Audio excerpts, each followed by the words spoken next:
Rebonjour, chères auditrices, chers auditeurs. Nos invités aujourd'hui sont des arrêtés du G20. Vous savez tous comme moi que lors de ce sommet qui a eu lieu à Toronto en juin 2010, il y avait au-delà de 1200 personnes qui ont été arrêtées par les autorités policières. Donc des arrestations arbitraires, des perquisitions sans mandat aucune et encore moins de motifs raisonnables. Un incident dramatique qui a bouleversé des milliers de personnes et qui a eu un écho fracassant au-delà de nos frontières. Depuis, le Canada, modèle de la démocratie, a perdu ce statut honorable faute de notre gouvernement actuel. Savez-vous quel était le crime de ces arrêtés? C'est d'avoir justement été allés sur la place publique afin d'exprimer leur désaccord et leur inquiétude face aux décisions prises par les gouvernements. Alors si on vous enlève le droit de s'exprimer, qu'est-ce qui vous restera à votre avis? Je commence par vous, Patrick Scott. Ces arrestations abusives et massives lors du sommet en juin 2010, est-ce qu'ils vous ont fait penser à une certaine période dramatique et peut-être semblable dans l'histoire du Québec?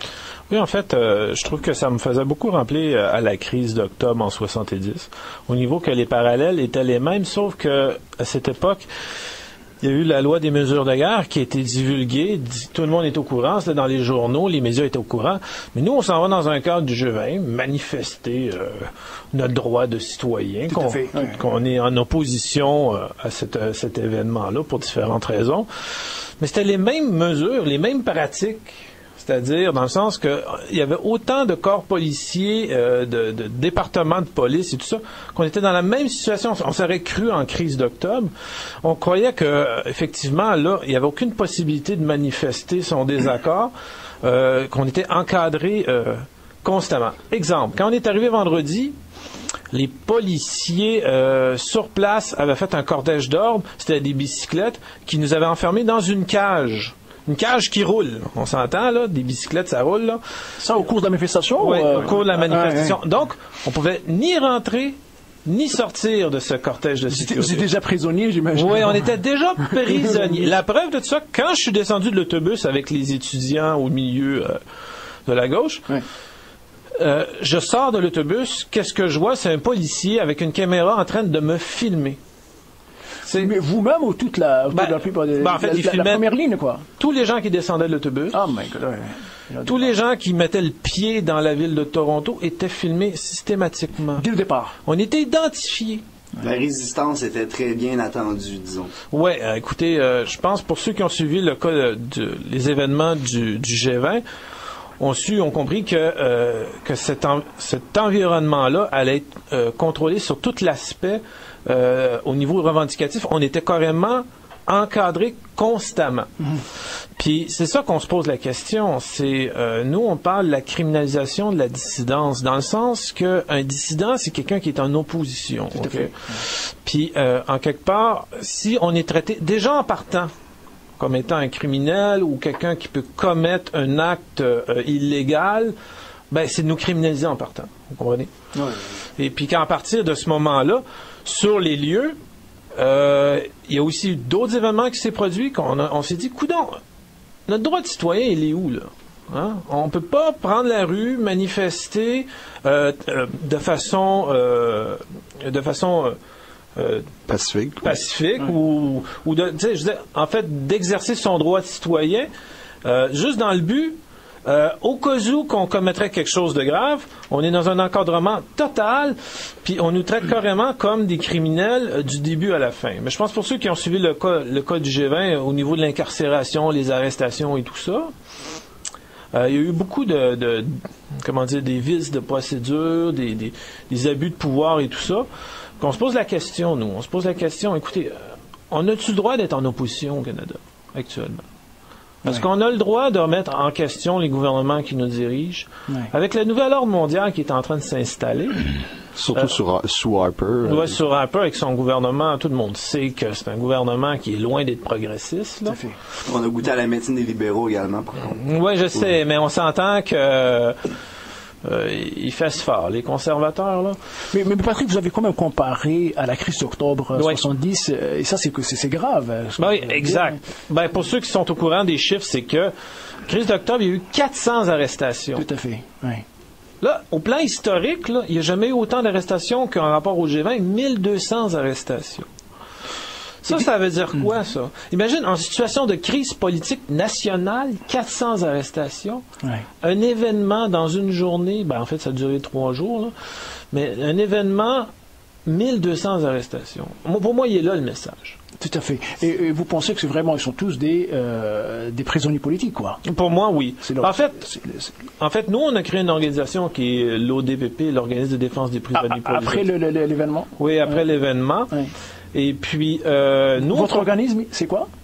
C'est l'organisme de défense des prisonniers politiques? Oui, c'est ça. Oui. Parce que, où j'en viens, c'est que pour nous, on considère que chaque personne qui est arrêtée dans un cadre démocratique qui revendique ses droits de citoyen, puis qu'on l'arrête de façon préventive, pour nous, c'est un prisonnier politique, quel qu'il soit. Marc? Nous, la raison pour laquelle on a créé ce mouvement-là, la raison d'être, c'est qu'on considère que nos droits ont été brimés. Oui. Moi, personnellement, je vais vous parler de ce que moi j'ai vécu. Oui. Je vais essayer de faire ça rapidement. Premièrement, j'ai été arrêté selon le Work Protection Act, qui fait en sorte qu'un officier de police, un agent répressionneur, peut m'arrêter devant un building XY, puis m'arrêter, me contrôler, puis là, tout le monde était suspect, donc il arrêtait tout le monde qui passait devant l'édifice. Et puis, finalement, tout le monde était suspect.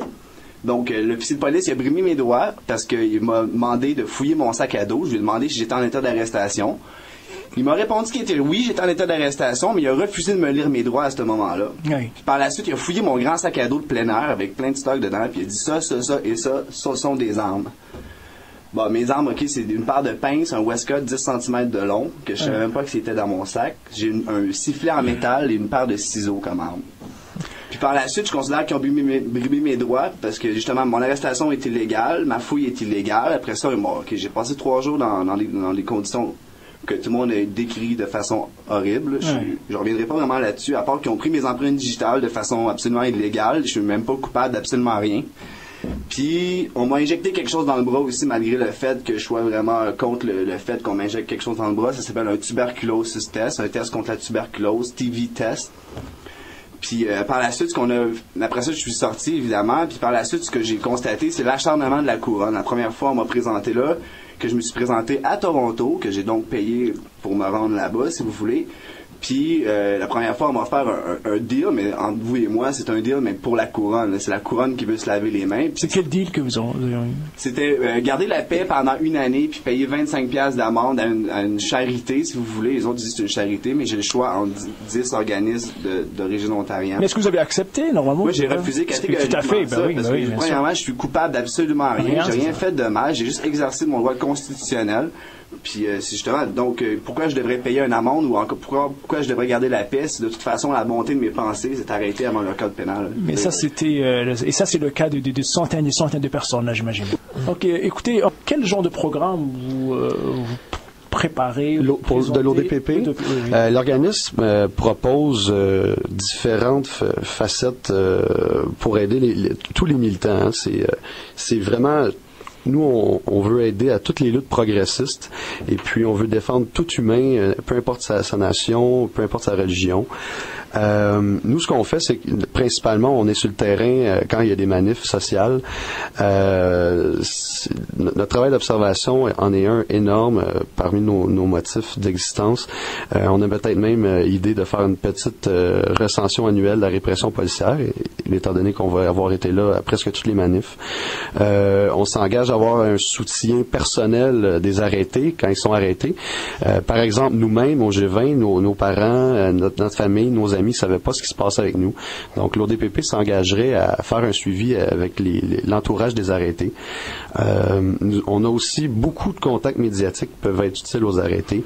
On offre un soutien psychologique lors d'arrestation aux arrêtés et leurs amis.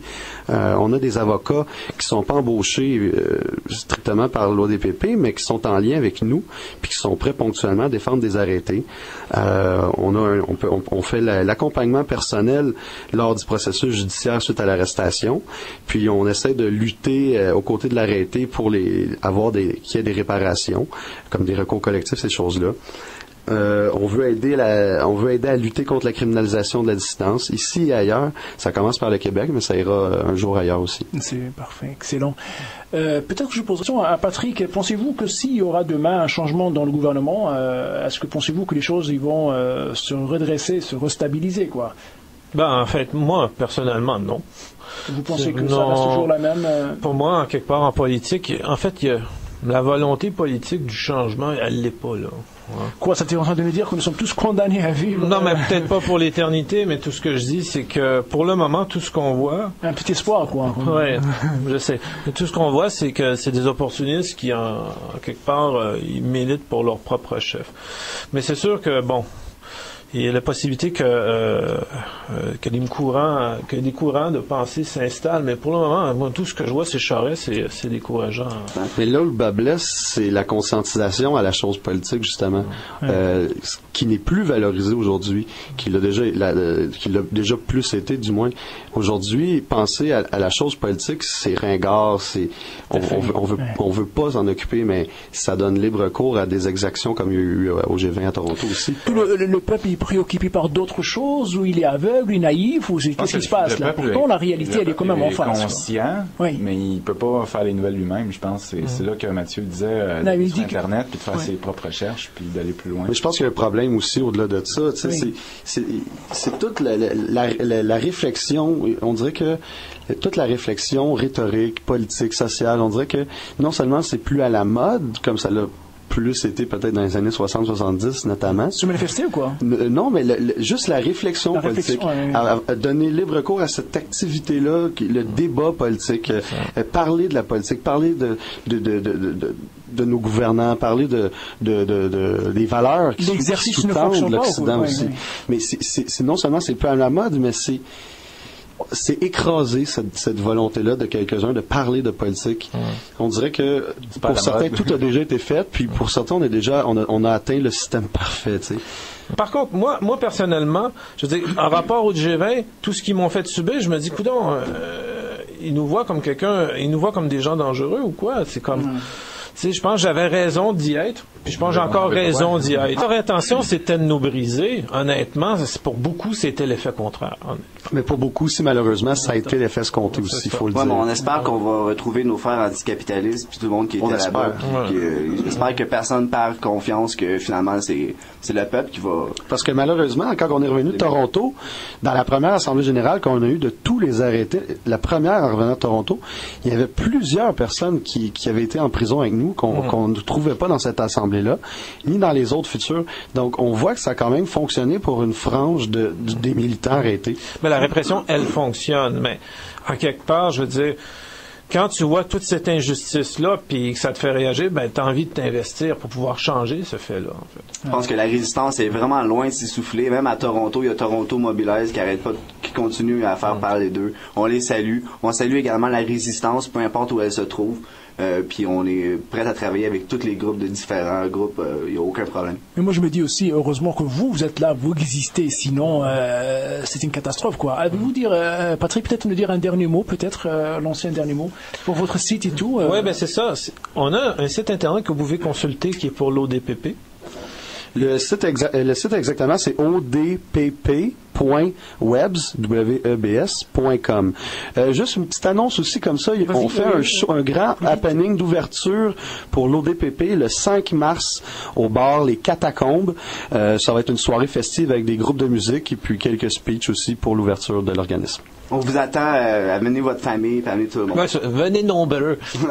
Éric, peut-être un dernier mot, rapidement comme ça. Ben merci beaucoup pour l'opportunité que vous nous avez donnée aujourd'hui. Merci, oui. C'est très apprécié. Donc voilà, et malheureusement, c'est tout ce qui nous reste de notre temps de l'émission. J'aimerais remercier mes invités d'aujourd'hui, Patrick Scott, Mathieu Périard, Marc Laramé, Éric Sylvestre, 4 jeunes militants engagés en première ligne. Nous saluons leur dévouement et leur combat. Je remercie bien Madame Marion Longuet, technicienne au son.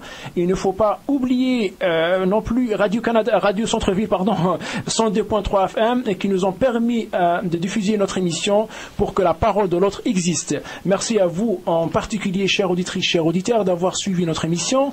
Et à moi, je vous dis à vendredi prochain, à la même heure. À bientôt.